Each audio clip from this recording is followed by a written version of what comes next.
So me and Fangel are here with a couple folks from Grey Havens. If you guys wouldn't mind, perhaps a quick introduction to yourself and maybe some of your background with the company. Hello, I'm Hera, and I have worked for Grey Havens since it began, and before that I was with Grey Rings. I'm Hestia, really, actually the best. Yikes. No, I'm just kidding. I'm the general manager, office lackey type. I started as a OM on Puzzle Pirates. Everybody at home who doesn't know, OM stands for Ocean Master. Is that correct? Yes, that's. Yeah. We all started with Puzzle Pirates first. I mean, Yeah, Puzzle Pirates is how old is it? it's old. How old's that peg leg? Yeah, Might be older than some of the people watching this. it is 17 now, 17? if I remember right. Officially launched for the last 15 years, I believed, but as far as testing, 17 years. Pretty old. All right. What? I am Nemesis. I am not the best, but I am the meanest, and that's all that matters. And I also started off as a pirate.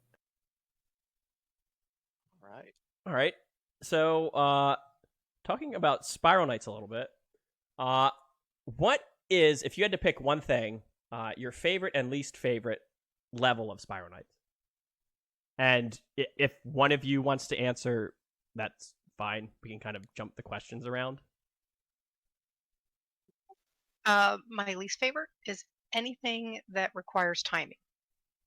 I am not somebody who likes like puzzle platformers either, so running away from spiked things annoys me. So the new Treasure Vault. Can't stand it. The Romulus twins. Not up there either. Loathe and despise them. All right. I don't have a least favorite level, but my most favorite one is anything with lots and lots of fire that I can drag certain players into. Mm-hmm. Yep. Yeah, that always makes my day. Oh yeah, it does. It does. All right, My favorite Fangel. doesn't exist. It All was one back in the day where you could go through the little kind of pay energy gate and fight the green, what was he, Jolly Green Giant? Oh yeah. Ah, yes. All right. Next down over here. Well, I think I already know the answer to Nemesis here, but what is your favorite or least favorite box in Spiral Knights? I think we all agree that we don't like twins. See, I don't mind any of them because I just put on the god powers and run through and watch everybody die. You can't, right. She's Really, any level is my favorite level as long as everybody else is dying. But twins you can't put on your god powers because you just can't one-hit them. They're a pain. I like Duke a lot because I get to go see and talk to players more often in his area. only because it gets stuck. Yeah. I enjoy stuck players way too much. I really do. Is this like a common thing across? Remember the first time you whacked one with a charged ban hammer? I didn't know. It was like the best. Bring them down. The first time you do it, you're like, "Oh, I didn't expect that, but I liked it." And I was going to get the double. capsule. I was like, I thought they were gonna get mad. I was just waiting for the, I'm gonna tell your boss. Go ahead, my boss will laugh. Boss will do it too, apparently. This is true. I do it. My favorite, if I was to be serious, is I love slimes. Oh, I still wish. So she was What my is favorite. what is the dark, the scary one? I really like that one. I can't think of the name right now. It's called Nemesis. Snarplex? You shut up. The Snarplex, the little shadow wolf. Yeah, Oh, he's adorable. yeah. The ones where it shoots up the things from the ground. Very technical. All right. So I like Ice Queen. Is it cold like your heart? Oh, hey! He Yikes. has no heart. All right. Wow. Well, that's also why you need to pull Lego to the fire, you know? Gotta warm him up a bit. All right. Next down, what is your favorite soundtrack from Spiral Knights? Mine's Trouble Calling. Trouble's Calling. Because I have it on autoplay every time a ticket comes in.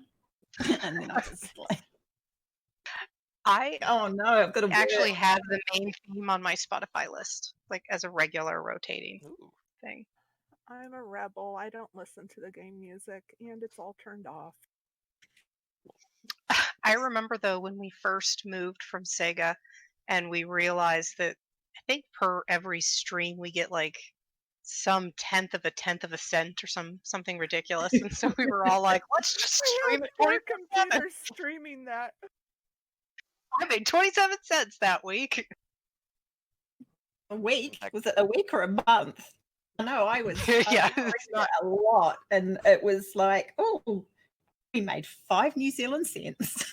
It's like, okay. That you could see the spike in like location data, and all of a sudden New Zealand was like, or New Zealand, Australia, Africa, and one other country, I think it was Thailand. Everything in the east spiked, and we couldn't figure out why. And apparently, the company that runs it was filtering traffic through their Asian servers.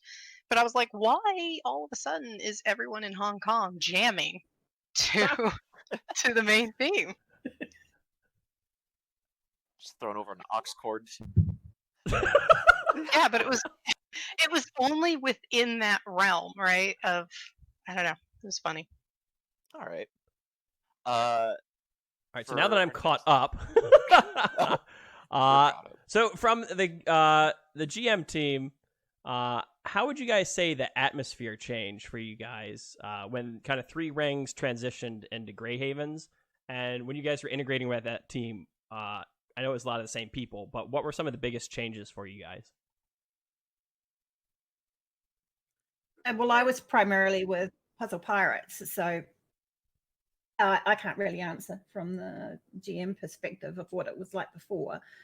But I'm assuming that it improved greatly because I became part of the team. Oh, Jesus, Pete.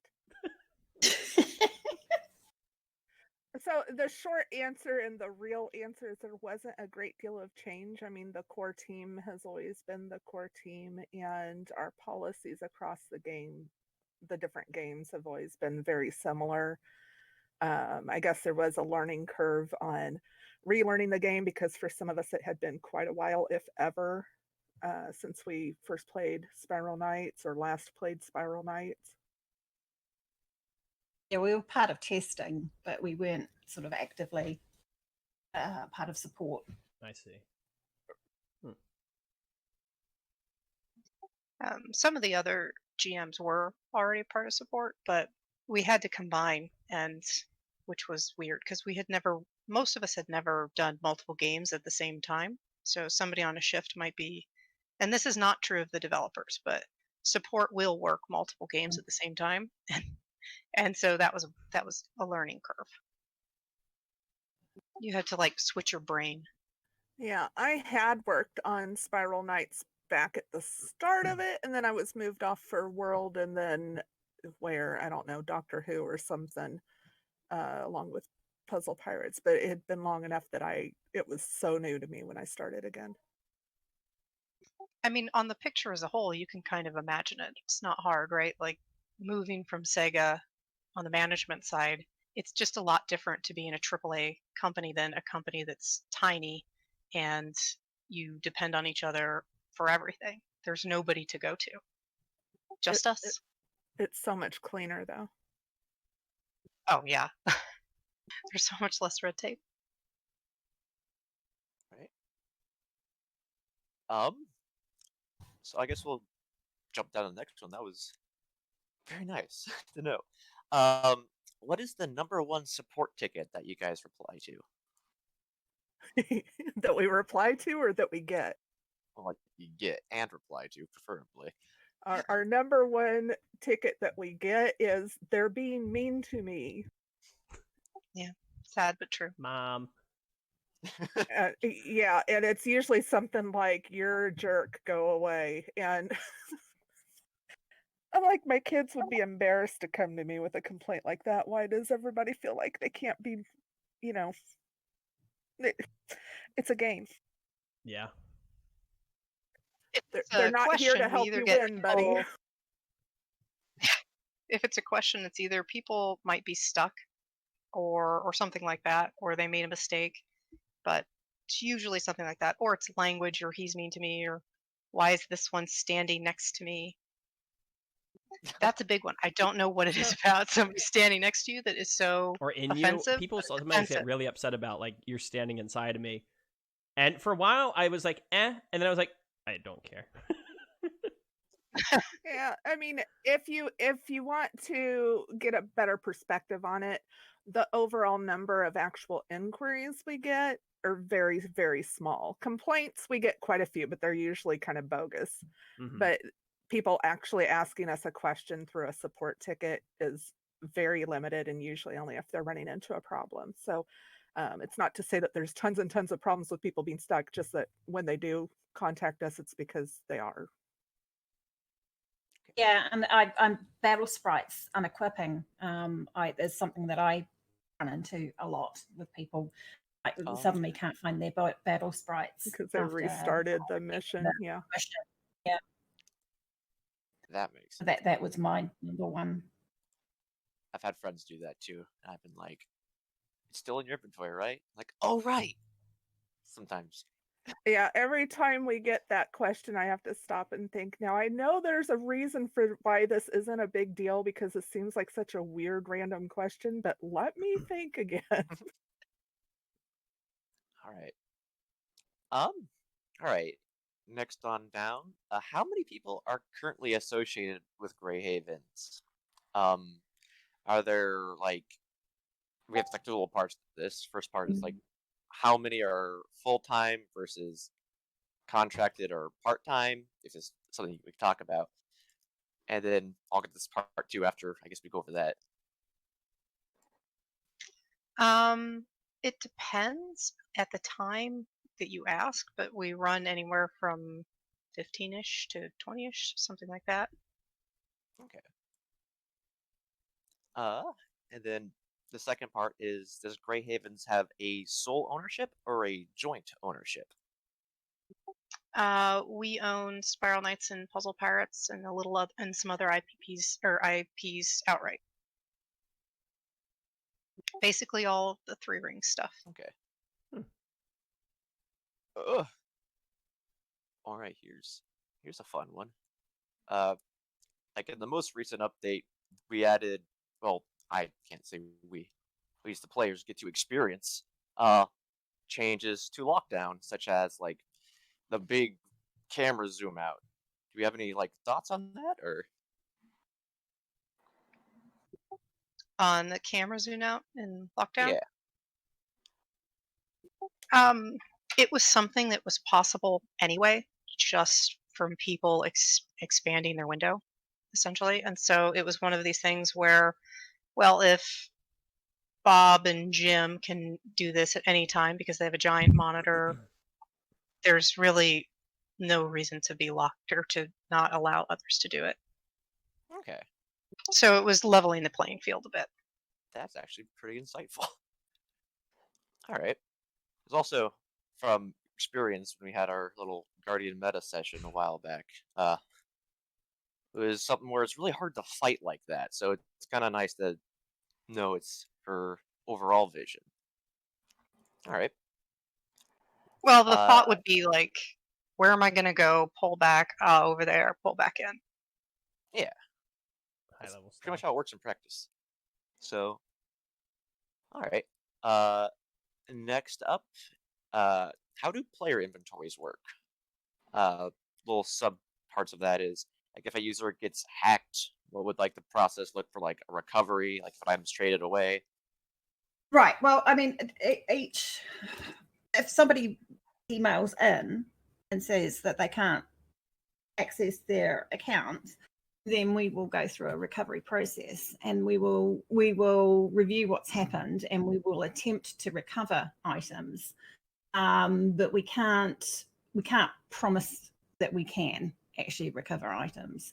Yeah, account security is in your hands. You should have a strong password for your account, and if you have a strong password for your account is going to be pretty secure. If you've got a password like password 1234 or Hold on, I gotta night, change mine real quick. right, I'm changing it right now, Lego. We expect that you keep your accounts as safe as possible by not sharing your password with any other player, and by having a reasonably strong password. So that's the first part of being hacked as such. That's how people are going to get onto your account, is if you're not being careful with your account details. And then if it is compromised, we will make every effort of recovering items stolen, but we will not promise to do so. Sometimes we just simply can't. Like, for instance, if your account has been stolen like years ago and you get in contact with us now, there's not going to be a heck of a lot we can do to assist you with recovering items removed, because it's simply too long ago. Each recovery, in my opinion, is a sort of like an individual process, and there are certain circumstances for each one that we take into account and look into. And that doesn't mean, though, like, recovery is different from banning somebody. Like, we can effectively ban somebody, but that doesn't necessarily mean you're going to be able to get all of your things back. Yeah. Okay. There's also a matter of, are we going to spend 8 hours recovering somebody's light shards? Probably not. Oh, Lego. I'm sorry to hear that. I know that cuts deep, Lego. That hurts. That really hurts. Okay. I guess one last thing is, like, what information is the most useful for us to provide in cases where we get hacked? Like, what would be the things that would make it easiest to be like, oh, this is information that will cut off a couple hours of investigation, if there are any. I mean, if you're emailing name? in, give us your night name. Please include that. Sorry, what was that? Include what? Your main night name. Your main night. People's mail in without their main night name. Yep. Got all it. the time. Almost 80% of the time. 80% of the time, at least. Got it. If you send that in, we can start looking immediately. If you don't, we're going to email you back, and it might be another 12 hours before the process gets underway. And anything over, we'll tell you what we need. It's the simple things. And right, and it's doing it as fast as you can, instead of like wandering around to your friends saying, "Oh, have you seen my account?" Just email us, because that's now 6 hours you spent doing that instead of telling us, so that we could look, maybe ban the person, stop the spread of your items around the world, that kind of stuff. Okay. But we also, just to say, we also do make people verify their ownership. So if you are hacked, so to speak, we're going to make you prove it. And so some of the things you can include are how you paid for the game. If that's on Steam, you would put like your confirmation number. If it's by PayPal, you'd include that. It just saves us another step to prove who you are. That way I can't email in about Lego and call him compromised to try to get him.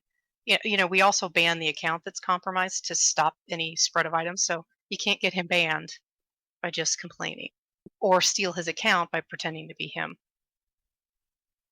Okay.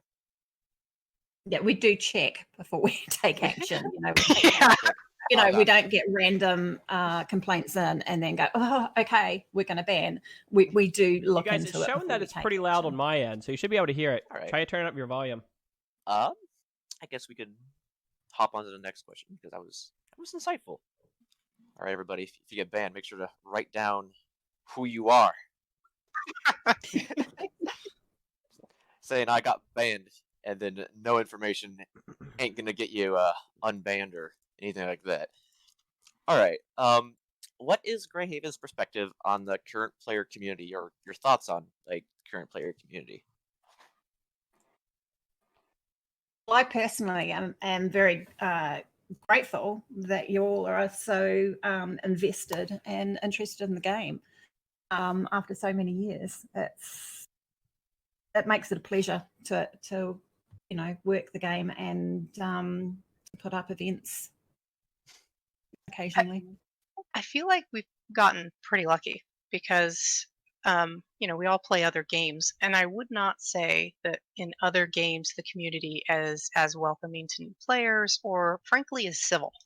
Like the outright civility that is in both games, and we pretend that we had something to do with it, but it's something else. It's something about who our players are and how they react, that it just keeps this sort of level of niceness, and it makes people want to actually play, as opposed to some other games where you walk in and you go, nope, nope, nope. All right. What do you think about Lego? All right, next question. So a lot of players have talk about, as you guys are well aware, it's posted on the forums, and that's kind of where this next question leads to. Is that a lot of players use an extra file to adjust their game's performance and the settings? And is that something that is, I guess, like, what is Greyhaven's perspective on that? It's technically not allowed. With that being said, there are times where if it's not garnering somebody an advantage, an example is we have had people write us in Puzzle Pirates, for example, and say, I'm colorblind, I can't see these pieces, can I do X, Y, and Z? And we can allow that for them. But, the text file is helpful to some. It also is ineffective in other ways. So far, we haven't taken advantage or taken any action on it. But yeah, it's still technically against the rules. It's just one of those things that, I think one of the main things is people's Java is making that change. And so we know that Java has updated. Like we're aware. And so that is not something we have. I mean, it's just one of those things that, yes, it's against the rules and it's going to stay against the rules in case somebody does something, like takes advantage, but it's one of those things where if the person's not out to like spitefully do anything, then it's exactly. I mean, Steam packages Java already, so it's not like you're even doing something that isn't already, you know what I mean? Yeah. Like the follow-up to that is pretty much just asking about 64-bit Java and if that's allowed, and I think that's kind of answered there too. Yeah, that's allowed. I mean, like I said, I believe Steam, that already comes with Steam. We already help people deal with that on Steam. So yeah, there's that how too. Does it? Does 64-bit come on Steam? I think 32-bit is on Steam, or at least last I checked. Yeah. Which is like why on the actual Spiral Knights wiki on the technicals page it tells you hey, how to do it. Get 64-bit Java. Yeah. Yeah, we actually help people do that. So I mean, Yeah. that's not going to be something you're getting in trouble for. Right. I mean, the point of the rule is: are you gaining an advantage that's unfair? Are you playing in a way that is unlike somebody else? And no, not really. Okay.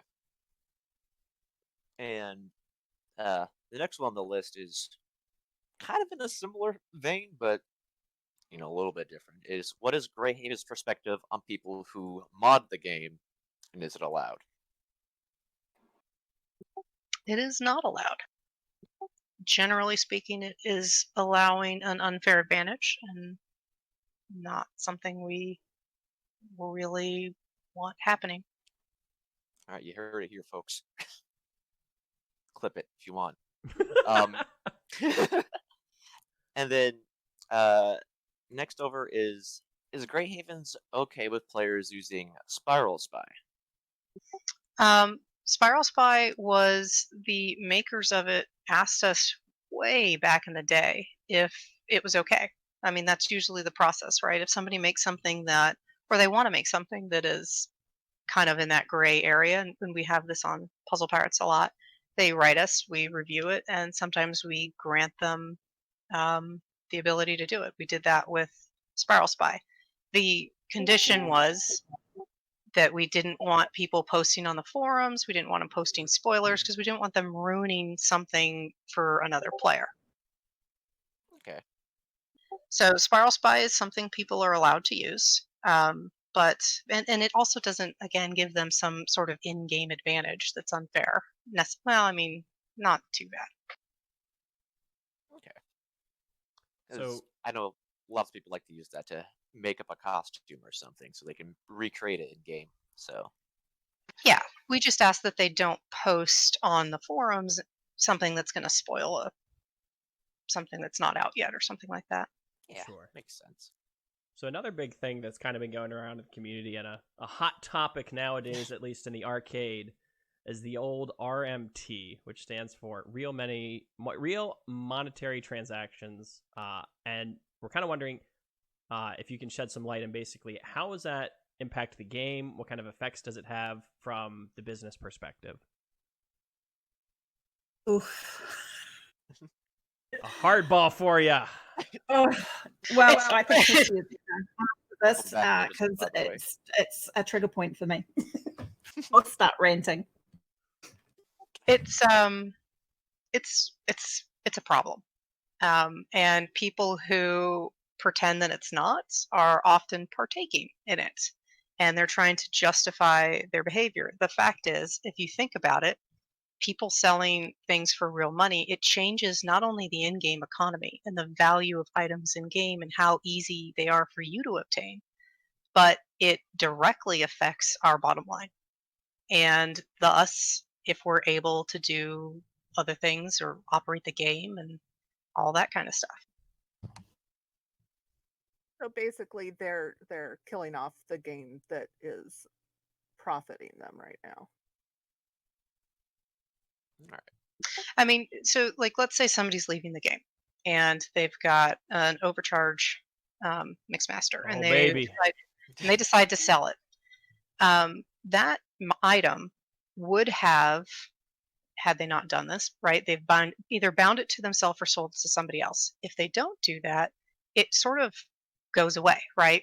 It just kind of dies because they're no longer playing. That's no longer in circulation.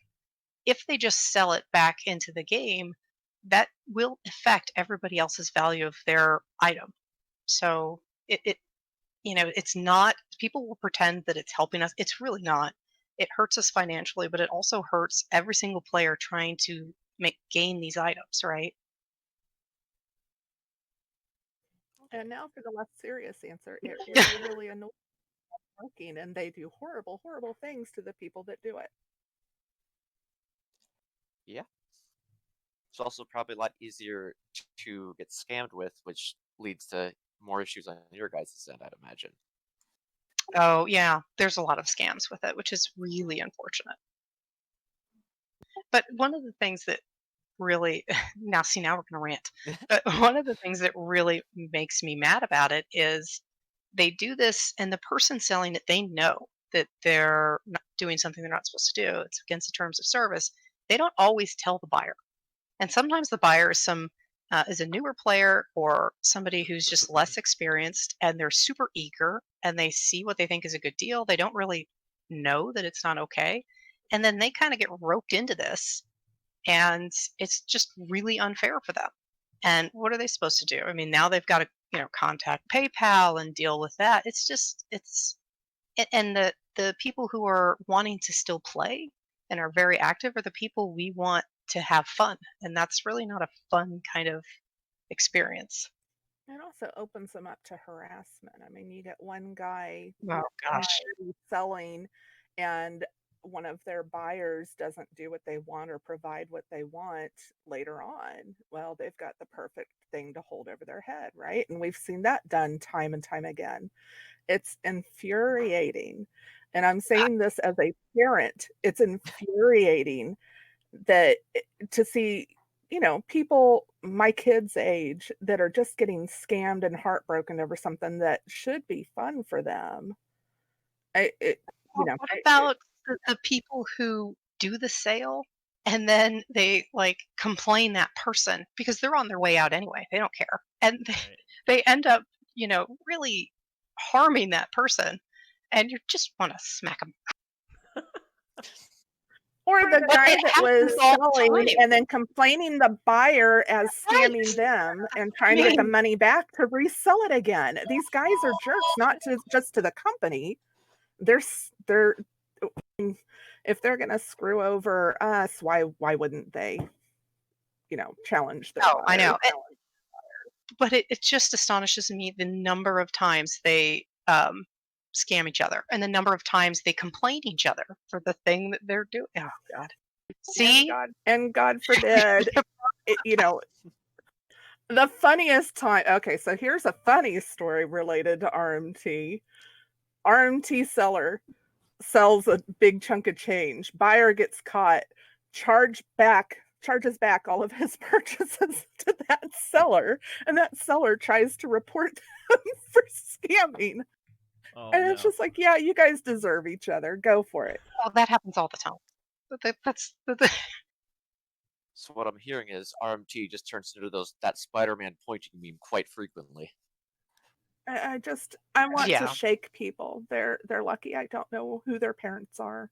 I just want to shake them. All right. Oh, we can move away from the stress of RMT real quick. And does Great Havens take community feedback into account when adjusting for updates or new content? We do listen to community feedback, especially when it comes to things like bugs, people who actually report them, people who post on the forums in a civil way, that kind of thing. I will say we have really enjoyable conversations with players, even angry players that send in, kind of tersely written emails and tickets. And if they're willing to listen and communicate and explain to us, okay, first off, we are just support. We don't have all the answers and we don't know how the code is necessarily built out, but we do have lots and lots of years of experience looking at these things, and there may be reasons for it, but we're happy to listen as long as people are, not even kind, just not vile. Yeah, you can always tell when somebody's mad, and it's like, I get it. When I get mad, God knows you don't want to be on the receiving end of a support call from me. But I can confirm that. So part of the perks of being in support is you learn what buttons to push with support people, which is horrible. But we do respond better to kindness and understanding than we do to outrage. I understand detailed that. feedback. So if you're going to tell me X doesn't work, could you please tell me why? How? And don't assume that we'll understand. Just treat us like we need explaining. I mean, mention what is actually going. If you just say, my wand is broken, I don't know what that means. Like, what do you want? Is it not happens to me all the time? Is it? Yeah. All right, so something people have been talking about a lot coming up is obviously the big 10th anniversary of Spiral Knights, and the community is wondering if there's anything you can share about, the upcomingness of that may be exciting for the community. Oh wait, we're coming up on the 10-year anniversary? This next April, yeah. Try not to think about that. No, I know. I knew it was coming. I just was. No, we don't give away secret plans. It's because, most of all, not only because I'm sure they're not all nailed out, but they change, and people get really upset if things change and they really wanted it to happen. So we never give out early spoilers. Makes sense. But I'd also say, we have a anniversary celebration that happens every year, and I don't think you should expect large a large change in that because, we could devote a ton of time to that, but that's maybe 1 week and then it's one and done. So, Right. I wouldn't expect some, don't be disappointed when there's no huge giant thing. Like, We an might run impossible something- cube is not going to run across Haven. No. But if people promise snowballs and fireworks, one of us will usually show up, and then it's a party. Oh, Haven 2. But we may also Yeah. run a Crash forum the server. event. But no absolute promises. But I've got things in the back of my brain thinking about a forum event for it as well. All right. I guess next over here is there any chance colorblind mode would be incorporated into the game? Unfortunately, no.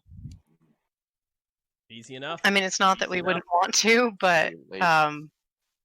that's a lot of work. Yeah. Yeah, I mean, that's a lot of work. It would have been amazing, but I think you would kind of need to do that probably from the start. You would have to be thinking about that. Yeah. So another question that's come up before and kind of been kicked around, and this may or may not be in your wheelhouse, but it's something that we're curious about, is the limit for the number of energy or crowns. Java has this known thing. For example, if you go to the auction house and you type, I think it's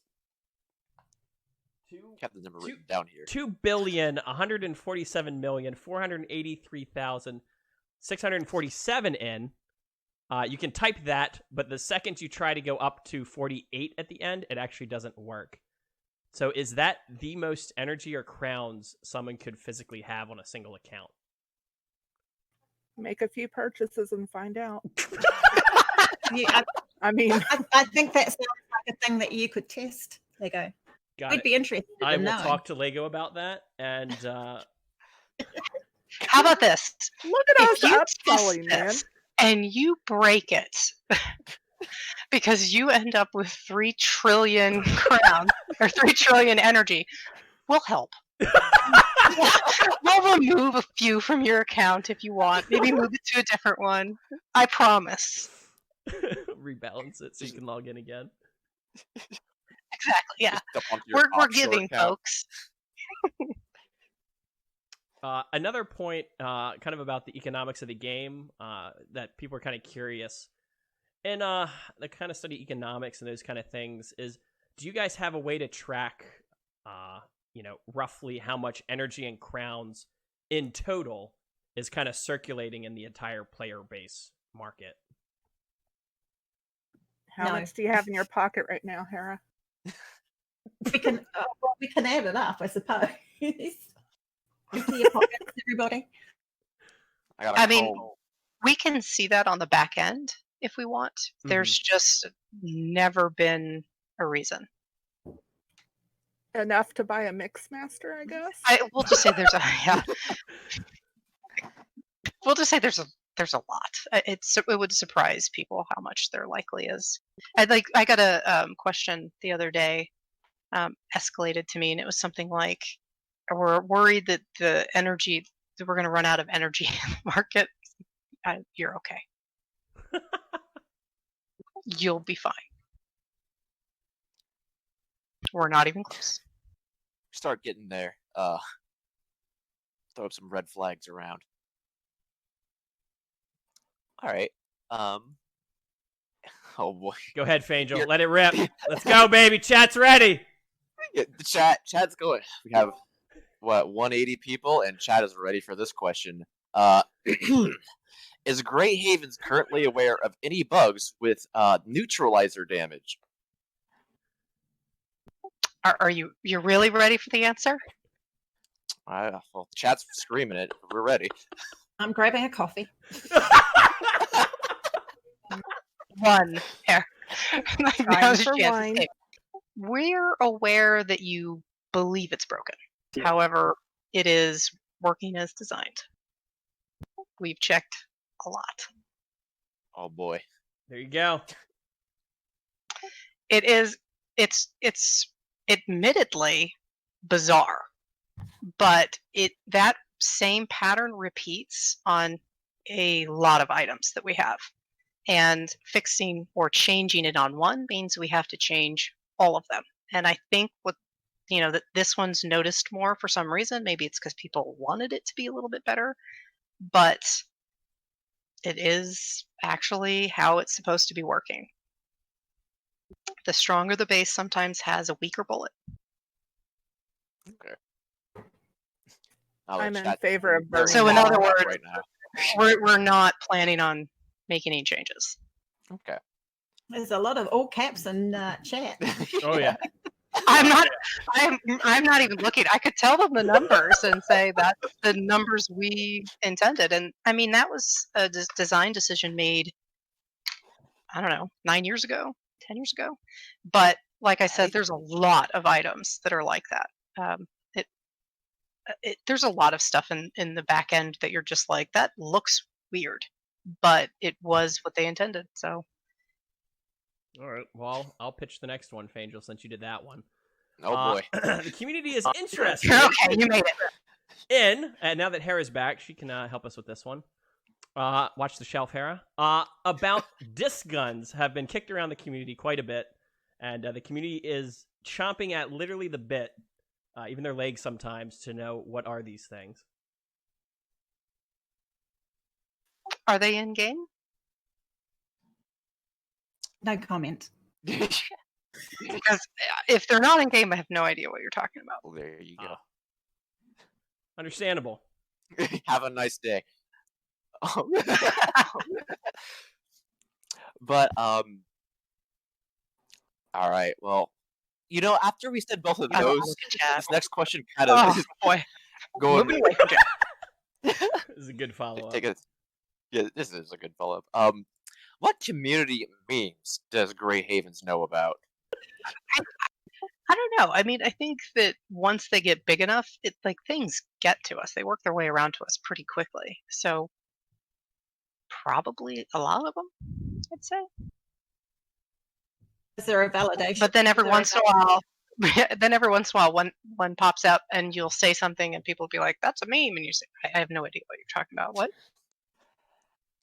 All right. But we were aware of the neutralizer damage. We're aware of that kind of stuff that gets sort of joked about once it's been reported enough, and yeah, gets looked into. Yeah, like the age-old one of back in the Three Rings era is Uranite NJ Thug, and that was joked about on the GM forum too. Remember seeing that? I mean, the forum that technically doesn't exist ever. So that mythical forum that you hear about is often where memes that we would hear about would end up. And we still do that to this day on both games. So, oftentimes we'll hear something like that and we'll run with it because it's just funny. I mean, it's often funny for us. All right, you hear that? They have a sense of humor, guys. Okay. Next up, will the test servers ever become available again for testing things before release? I mean, it could happen, but I don't see it. It's not happening anytime soon, I don't think. Okay. I mean, technically a button could be pushed. Oh yeah. So, guess Don't tell Nemesis the button can be pushed. My God, it'll be all over. I know where it is. I didn't. I was gonna say, can I have the test server, please? Can that just be mine? Operation Science. Can I wreak chaos? Last time we tried one of those, I think I got auto banned trying to get into the Great Havens Guild Hall. Had to get let back. I want to do science, Lego. I know. One day. Make the only Haven available Haven 2. No, that is not. That is called Operation Nightmare, and that doesn't need to be done. All right. And I support Operation Nightmare. Oh, come on. All right, so the next question here are kind of one or two things.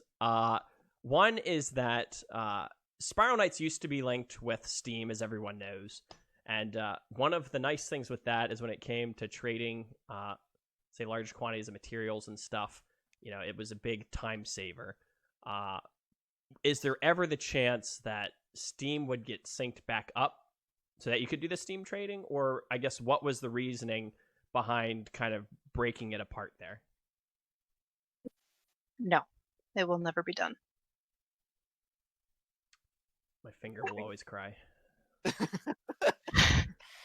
I mean, it's not really surprising. So, Spiral Knights was one of the first involved with Valve in doing that.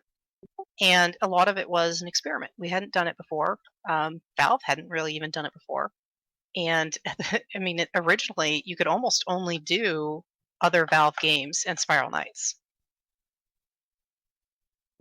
And so what ended up happening, though, is it ended up being very confusing about the difference between that and the difference between RMT, because it's really unclear. And people would then, I mean, setting aside the massive amounts of scams that were a result of this, that alone makes it impossible to sort of deal with, because a buyer of RMT will easily say, and legitimately say, well, I could have just traded it for Call of Duty on Steam. Why is that any different? And they have a really good point. But the other issue was we spent a lot of time dealing with people who would buy a bunch of stuff on Steam, bunch of games, bunch of TF2 keys, that kind of thing, usually on stolen credit cards, I'm guessing. And then they would trade all of this stuff to somebody else for some great deal. So some poor player in Spiral Knights would trade for TF2 keys or vice versa. And what happens is when that gets charged back, Steam rips all that stuff out of your account. And that player is really unhappy. And then they came running to us as if we were going to return these items. And sometimes we couldn't, sometimes we could help them a little bit. And it just ended up being a really good way for people to get scammed on a really large scale.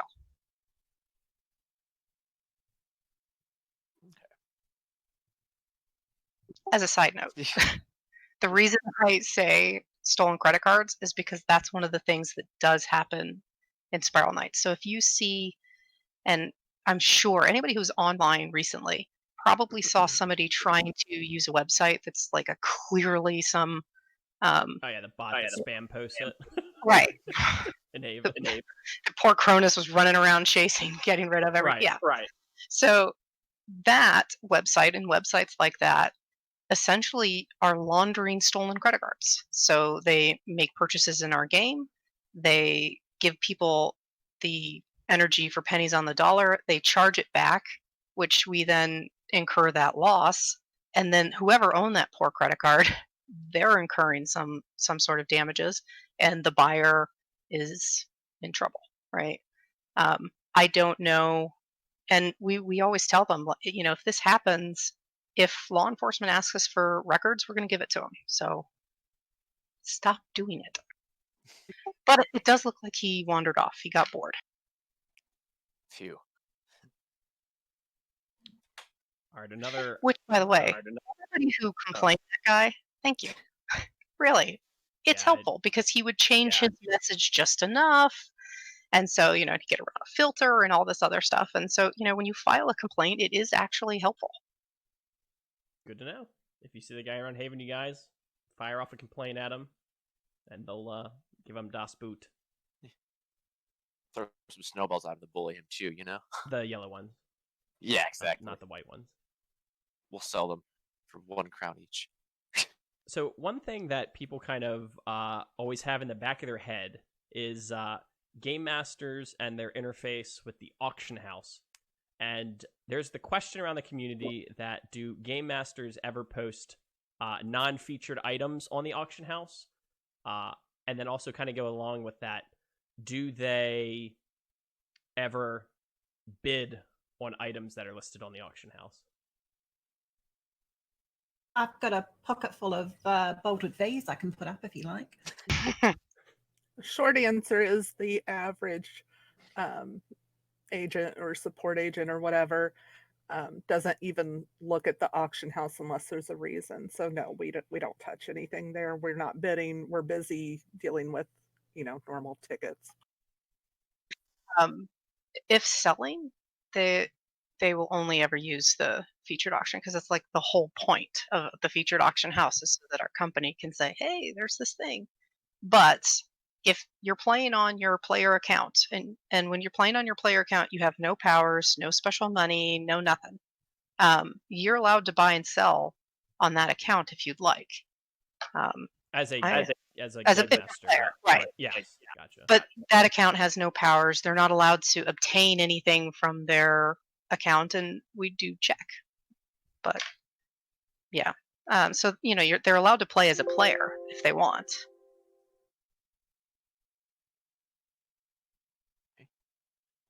Yeah, but as a player, we don't have any shiny or anything like that. Okay. No, I'm broke. I'm like dead broke. Yeah, I'm not very good at making money or energy or anything happen. I mean, we have people who work for us who pay for energy or doubloons regularly. Hello. Don't tell people that. I spend way too much Sounds on like it. my kind of gig. Like it's true. We play the game too, and when you play the game, we have to do it. We have to do it like you do. Makes sense. All right. Next up, we have a little question. Would Grey Havens ever consider holding community competitions for either creating content or ideas to be incorporated into a game? I mean, we kind of have done that before, not necessarily on Spiral Knights, but like Puzzle Pirates regularly puts player-created content in the game, so we don't really have a moral objection or anything. Okay. Is that something that would ever be considered for Spiral Knights specifically, or is that kind of like a far-off thing at this point?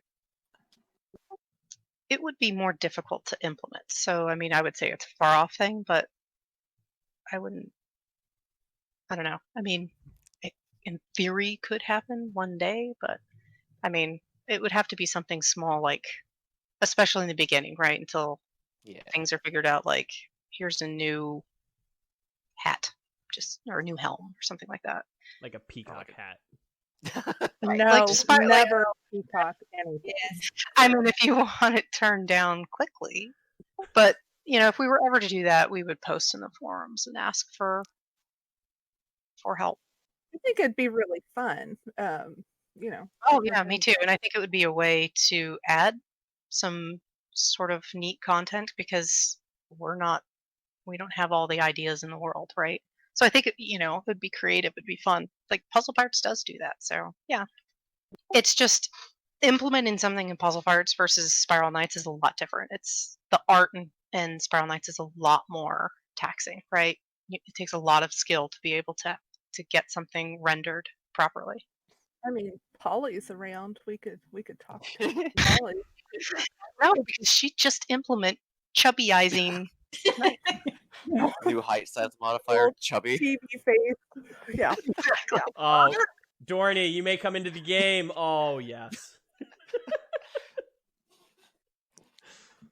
I would kind of like a new variant on the snipes. The snipes are my favorite thing in the game, all hands down. They would look awesome. But I want.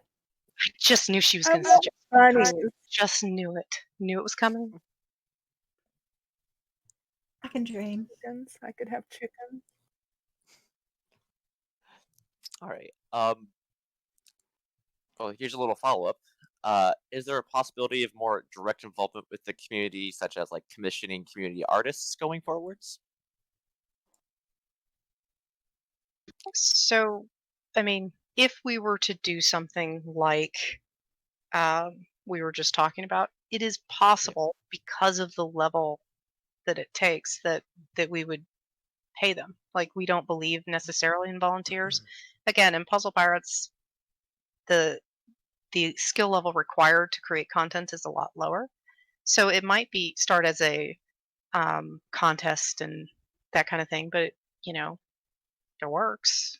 Who's to say it couldn't evolve into something more? But I don't think that that's on our roadmap. Okay. Uh, and so uh, to kind of bridge the gap between the two games here, which is kind of convenient for this next question. What are the GM's thoughts on Puzzle Pirates and the Spiral Knights communities, kind of as a comparison?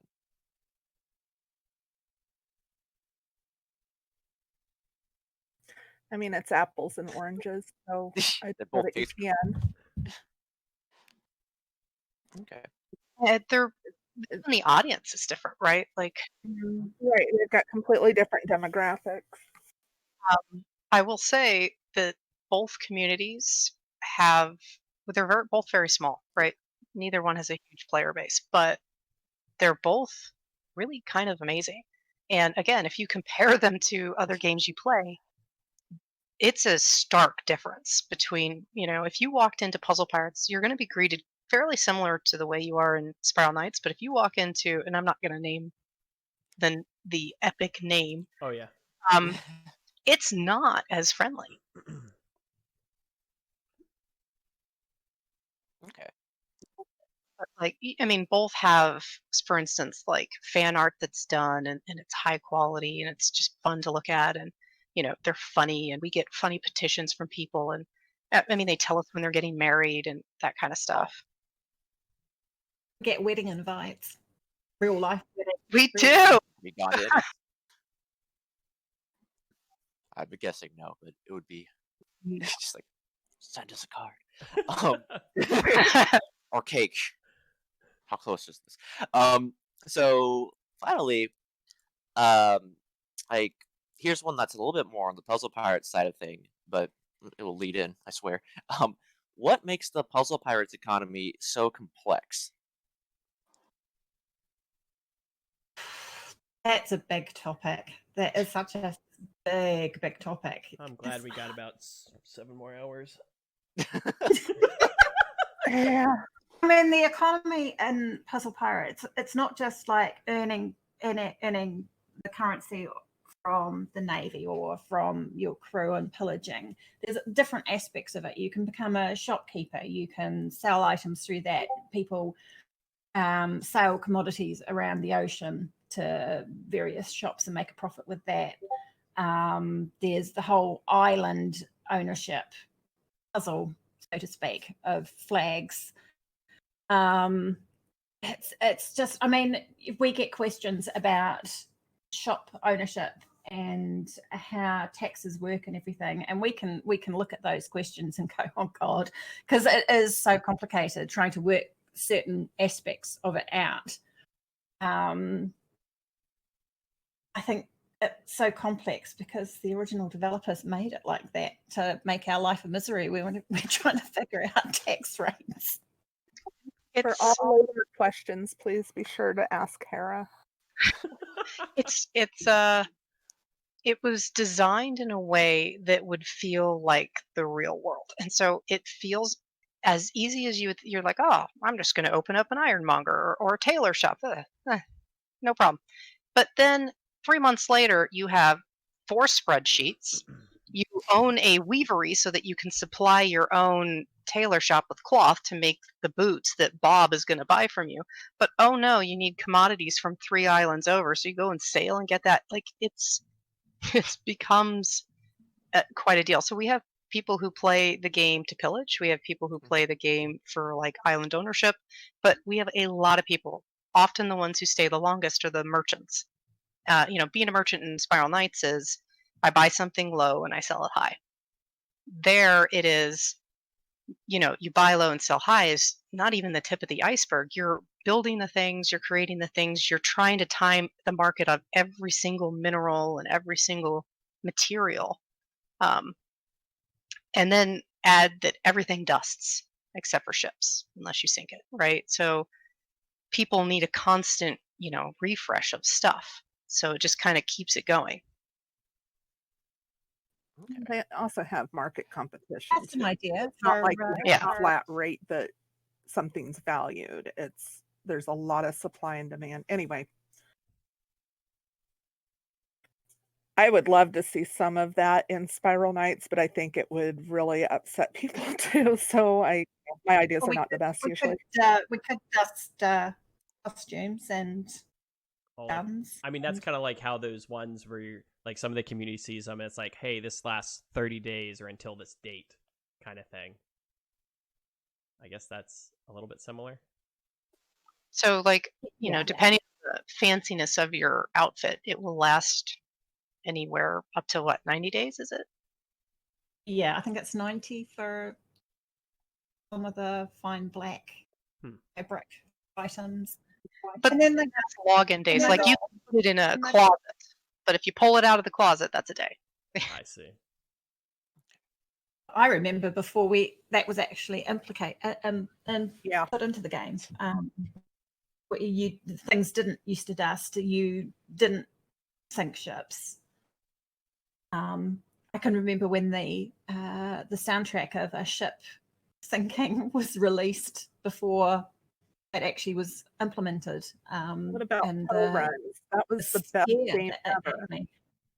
Well, if you think about it, if dusting was implemented in Spiral Knights, like it was in Polygon, somebody's sword would end up dusting. They would need another one. Somebody else could sit there and make money by crafting that sword, using his materials to craft that sword, and then selling that player that sword in some little shop. Like that would be the very simplest way if Spiral Knights were to have a similar economy.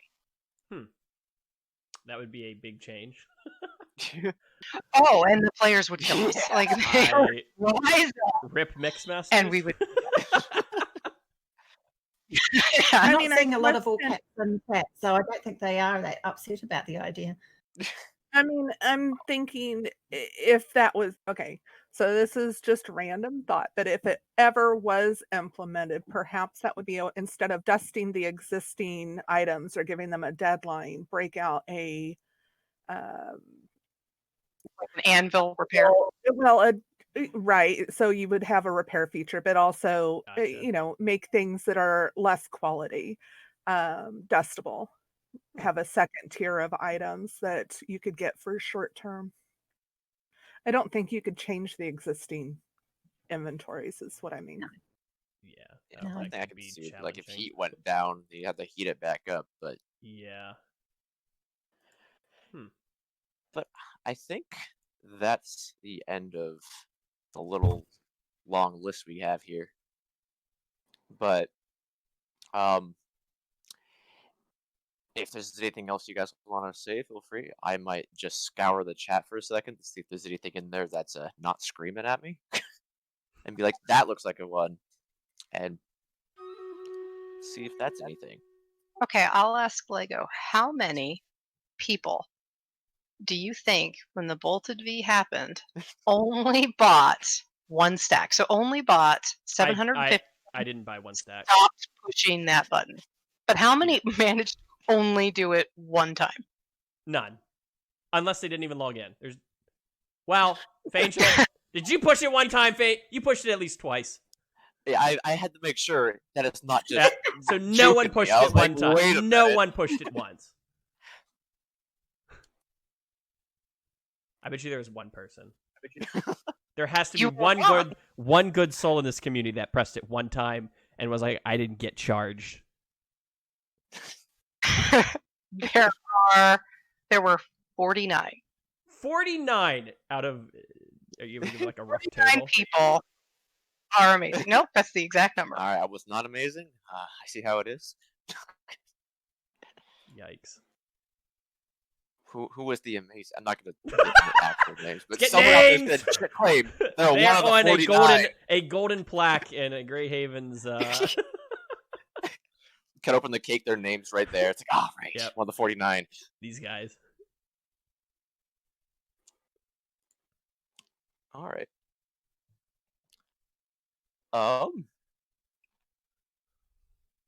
I guess one little fun question that we can get that only one of the two people that's involved is here to stay, so we'll hear one side story is how did the how did the Cronus versus Hera thing start initially? Because that was I think that was happening a lot early on with the Grey Havens takeover, and I kind of jumped on it too. What, Hera versus Cronus? Like, Yeah. Hera's better than Cronus. Oh yeah. They've been doing Are that you since day. questioning it, Fangel? Or I'm can you I'm on a clarify? not backstory. questioning it. It's a known fact that Hera is much better than Cronus, and Cronus He's not isn't going to in like that fact, he wasn't here and for he this. can't argue the fact. I don't. It's been an ongoing thing for years. For years and years. Like Cronus and I both started at around the same time. We were part of an intake of 4 Ocean Masters, I think. And so we sort of worked together a lot at the time and learnt how to be an Ocean Master at the same time. And it became apparent very early on in the game that I was far superior to him in every way, shape, and form. And he's just jealous. So, what shape is better? If you had to What? determine which, you said every way, shape, and form. So, which shape particularly? Circle. All right, I'll accept it. I mean, if we're going based on Hera round, She is very because egg. of the eggs, not nothing else. Oh well. Let's see. I'm Team Cronus all the way. Yeah, I know. Everyone's Team Cronus. And they've been doing this since day one. Like they started, I think, messing with each other's ships in game, and we did. Yeah, there was a whole thing. Every time I would, because when I first started on Puzzle Pirates, I only worked like 8 hours a week. I think I was like, I did the weekends, like filled in the gap late at night at the weekends, and I would log on and I would go to my ship and I would find it trashed, like it had been repainted black and orange and just all Cronus's colors and stuff. So it used to be a thing that we would redecorate each other's ships, and it went downhill from there. All right. So I don't know. There's one question in chat that popped up, kind of went through. this is before or after they were yelling at us. I don't know. I don't pay attention to them half the time. But anyways, it had to do, and I don't know if you guys comment too much on it, but one of the things that kind of came into the play with the Slime Casino that kind of rolled out were these lucky potions that you kind of get on the wheel, and it's not really explained anymore and or anywhere particularly, and players have kind of like taken their own thought on what it means. Are you guys able to comment at all on the level of effects those have, or is it like a hey, if you go roll a UV kind of thing, or is it just box, or like I guess what level of impact could it have on the player who gets I guess, are you able to indulge the community at all with those lucky potions? No, I can't really add anything beyond the tooltip. All right. Got it. You'll just have to figure it out. Keep rolling, boys. Keep taking them. Maybe eventually something will happen. One that I saw that I kind of went to like full on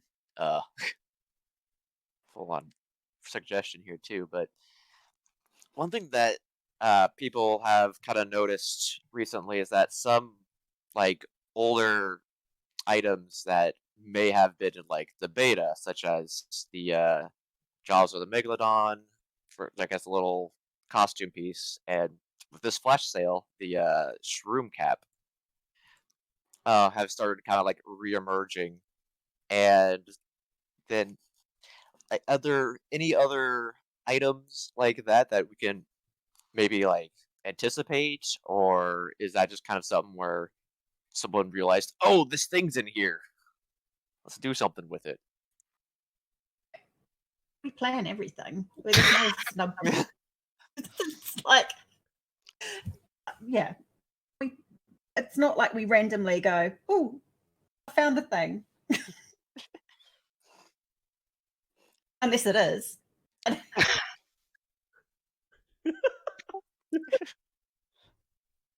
I mean, we will probably never answer a question about any item that's not released. Okay.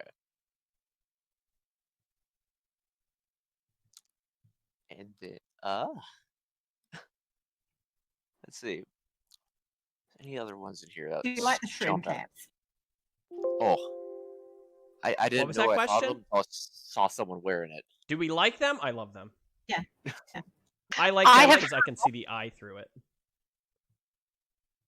It's a love-hate thing. You either love it or I like them. not. It's kind of like the expensive elephant plunger. Ah, yes, but that one is a thing of beauty that I've done with mine. All right. Let's see. Any other? All right. Is there anything that you guys want to throw out to the community at all? Just the goal. I do have a question for the community, or at least for you two. Is there anything, it's a holiday season coming up, and we usually do some events and things like that. Is there any, not necessarily like a sale or anything like that, but are there any events from the past that you guys remember particularly fondly, would like to see again, or any suggestions on things we can do to kind of celebrate any of the holidays next year? And specifically, we're Looking talking for about new like ideas. from the support side, right? Like we're not going to code you. Right. No, I'm thinking more community events than in-game built things. Yeah, I mean, one big thing, at least from the community, and you can sure see them screaming it. Sprightly pets and stuff is always a big thing. I think a lot of people really reacted positively when they saw a couple of those things pop up in the flash sales. They kind of freak out, and sometimes people, I guess it's a love-hate thing with the auction house because the community gets very excited about something going in there. But then at the same time, you kind of have a little bit of hate side because they kind of know, so-and-so is looking for it. So your typical, gamer that may not have as much necessarily, they kind of know they have maybe no chance at getting it. So, something with the sprites could always be a good thing. And then it's been a while since the gem boxes came around. I personally love the diamond ones. Oh, we know that. Oh, yes. You've seen my outfit. It is so fantastic. I know another one that people were really kind of anticipating back in the day when Hunter was re-released. People were really looking forward to seeing if Surge came back. And so that's a color scheme that I don't think it's been re-released ever. So I will pass that forward. Both things forward, actually. But I think what Nemesis meant was like, how we do like the pumpkin carving contest. So one thing that support can do is run events like that, for holidays and whatnot. They kind of, that doesn't require any help. So if there are ideas for that kind of thing, something you guys think would be fun, make an ornament, that kind of thing, just shout. Right. Okay. I'm looking for something that's also drawing heavy because, we have the usual suspects in drawing every time we run one of those contests. I'm looking for something new, fun, because I'm happy to donate time to do things like that. And it takes an excessive amount of time, but I want things that people are actually going to join and have interest in. I see. Yeah, I have a couple thoughts. I think that like a video kind of competition. I remember when the hardcore mode for Lockdown came out, there was a competition based around that some people really liked trying to make some video editing for, and now that we have a handful of people who are enjoy doing little clips or fun moments in Spiral Knights and turn into like a little YouTube video. I think having that kind of area might be good. and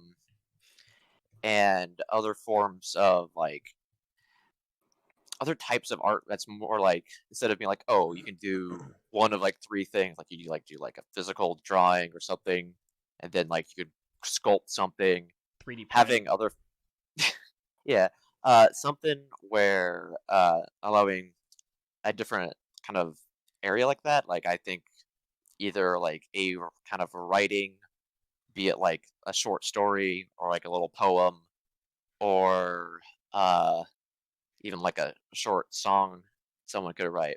Those could all kind of fit into a different thing that would have different people entering. And also, you wouldn't have there being big name people who are going to be immediately jumping into it because it's not really an explored territory. Ooh, Yeah, I'm just looking to spread the wealth a little bit, I guess. I did see an interesting one, and I will call Hestia out because I need an answer on whether it's even possible.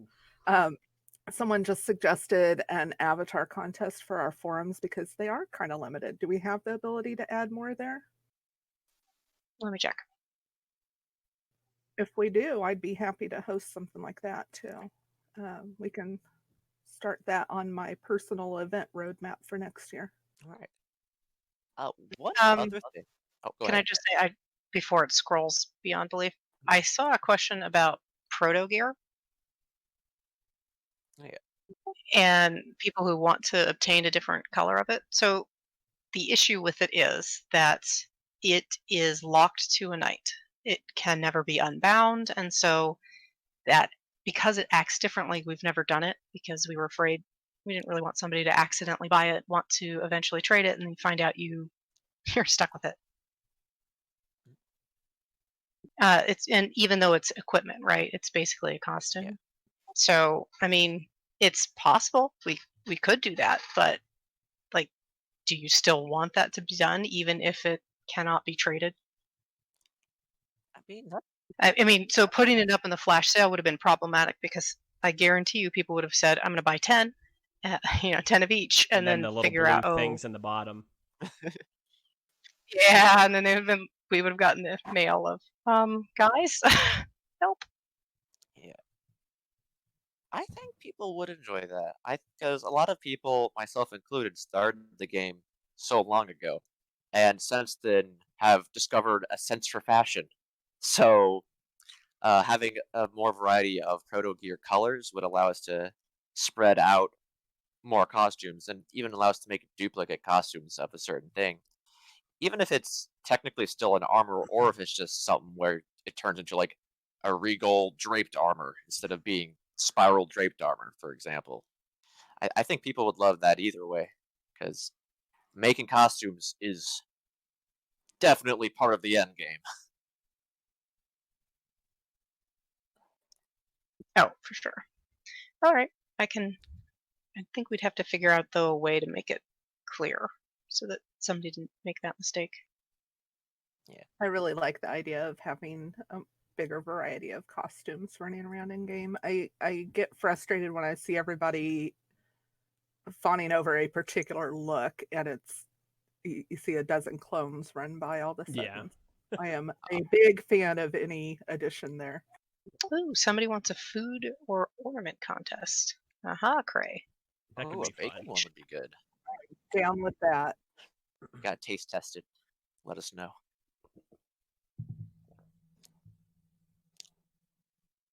One thing that I also wanted to throw out there, and it's something that I've learned from hosting some events myself, and I think is another reason why some people might not always enter into certain competitions is the kind of the prize distribution is usually this is something that is kind of hard to find an in between with, especially when you have an indefinite amount of items that you could technically give away.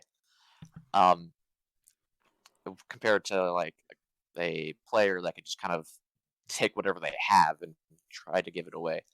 But I've noticed that usually there's like maybe one large scale prize that usually has an option to choose from, and then like participation prizes after that are usually either just kind of lackluster or like something like fireworks, which fireworks are pretty cool, but they only can be used so many times, whereas a costume piece can be used indefinitely. And I do remember from that like lockdown video contest from forever ago, the participation prizes were, I'm pretty sure it's also because it was delayed a bit, but they were pretty sweet. It was like a silver key, some fireworks, and maybe like one or two other things, and it made participating in that contest feel good, even if you didn't get anywhere close to the top position. Would kind of a more variety to prizes or larger participation kind of prize be of like more of an option, or is it more of a participating as its own reward kind of deal?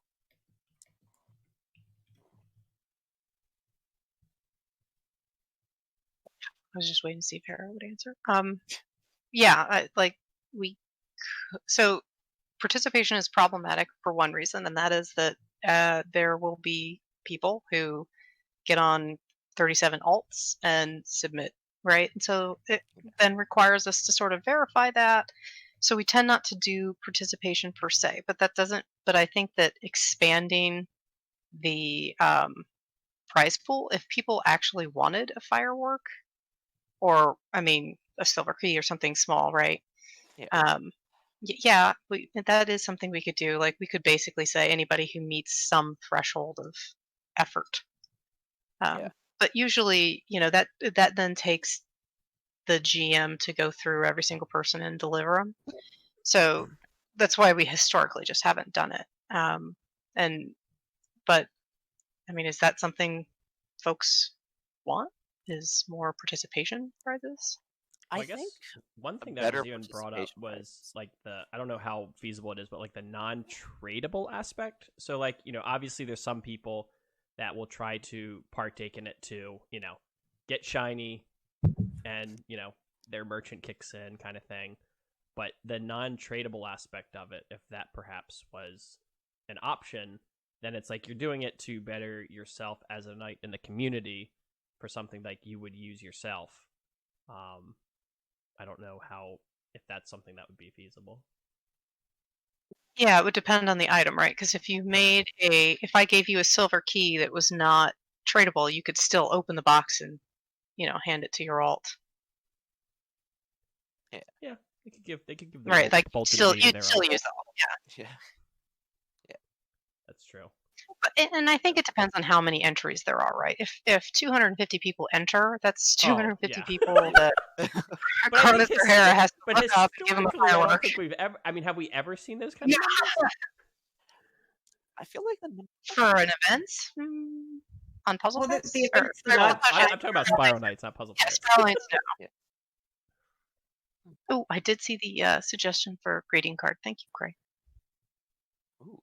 the participation prizes that I've given out for the events that I've been running, they do take time, and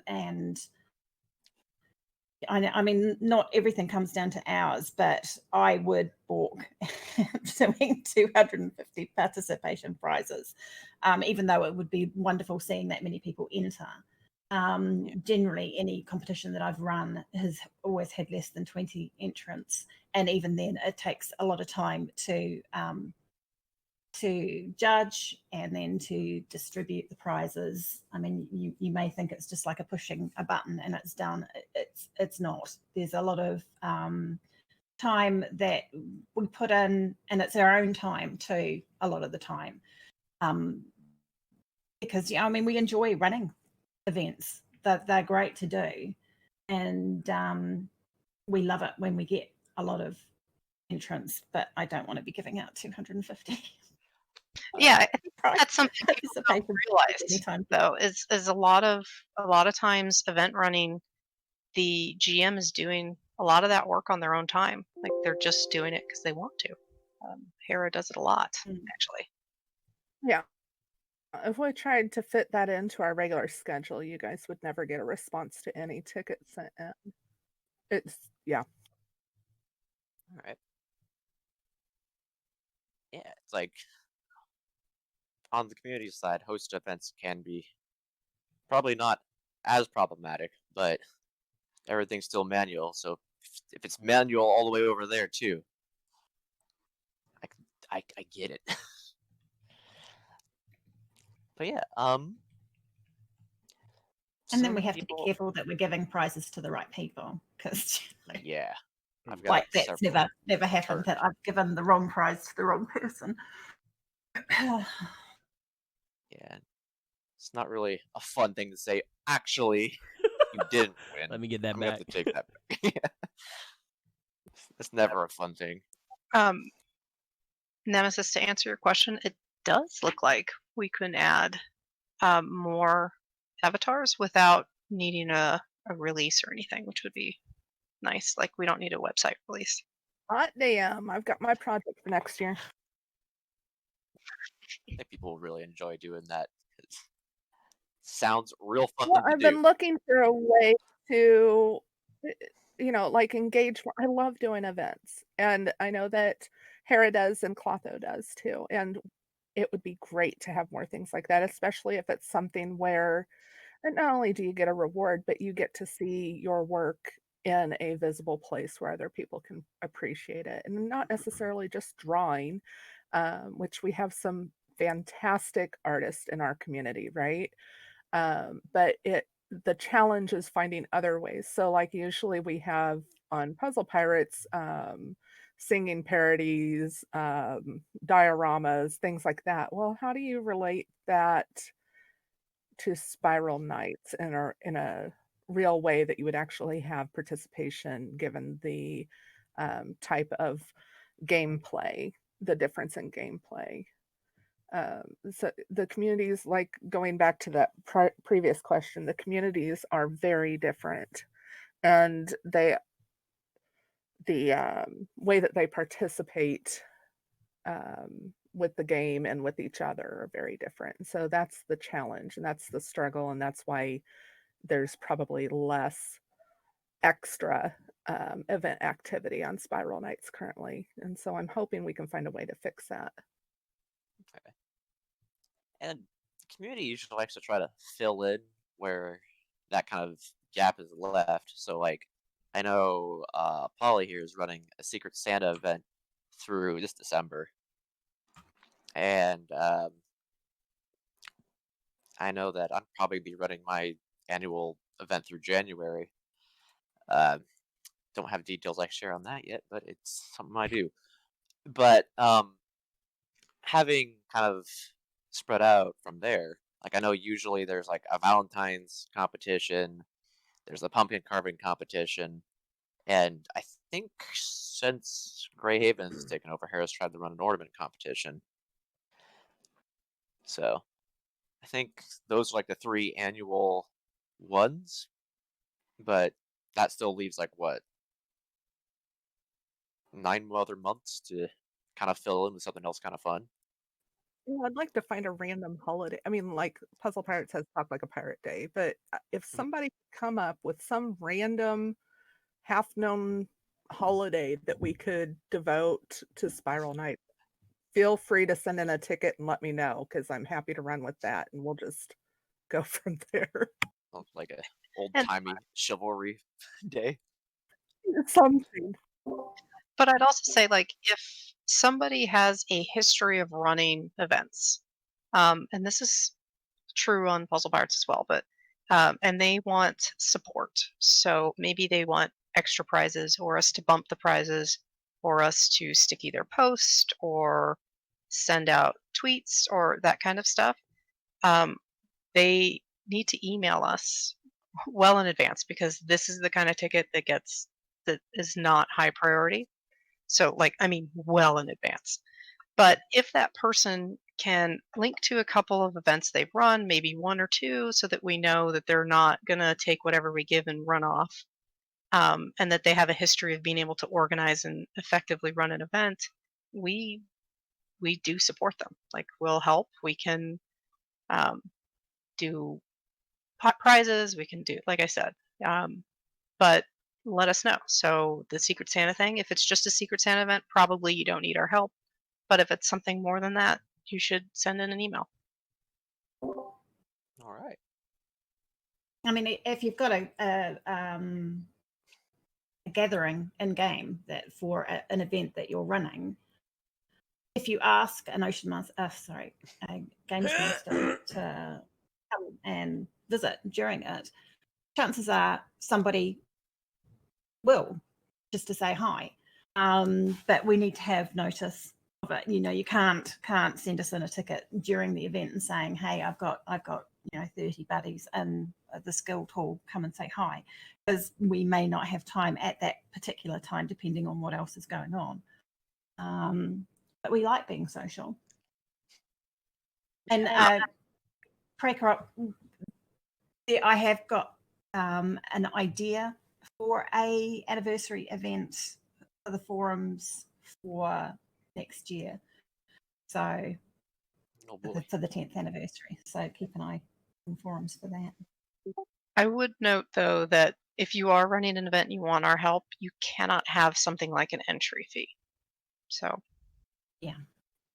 We could share the base rules. That is there an event forum specifically that we could post that announcement in? Yep. We can talk about it later, but there is a set of guidelines for getting support and how much support we can offer. All right, I know Hestia has some time stuff coming up, so any last thoughts? We don't want to keep them hostage here too long. We greatly appreciate their time tonight.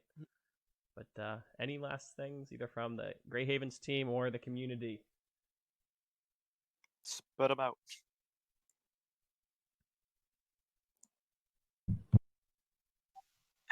Question is the reason we won't spoil things because of what happened with the gun? No.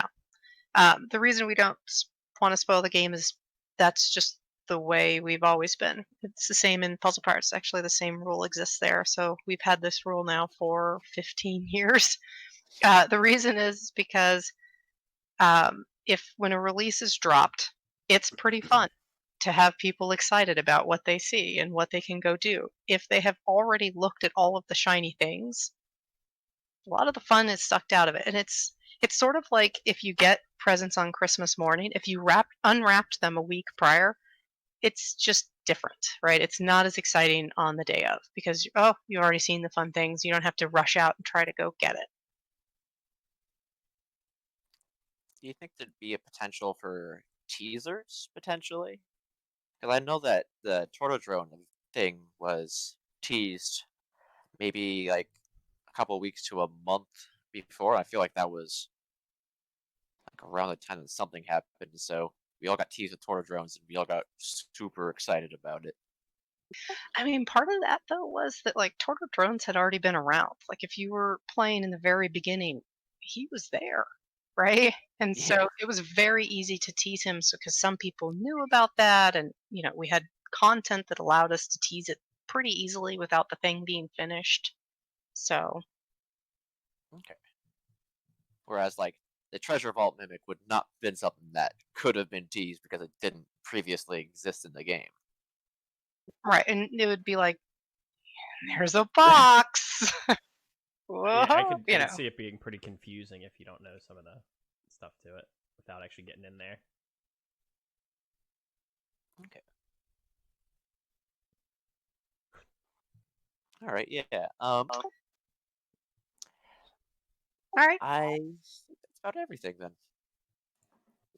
All right. It was, Appreciate you thanks for guys. having us. Absolutely. Thanks Thanks for for dropping stopping by, hanging out, as always. And Good luck for the rest of the night. rest of the Flash show will get going. You guys can get some rest, well, some of you. And we'll keep in touch. Talk to you guys later. And appreciate it. All right, let's appreciate him in Talk chat, to you next guys. year. Give Oh, him some yes. thanks. Give him some Have love. a good night, guys. Hey, guys. Bye. Bye. Bye. Appreciate. Okay.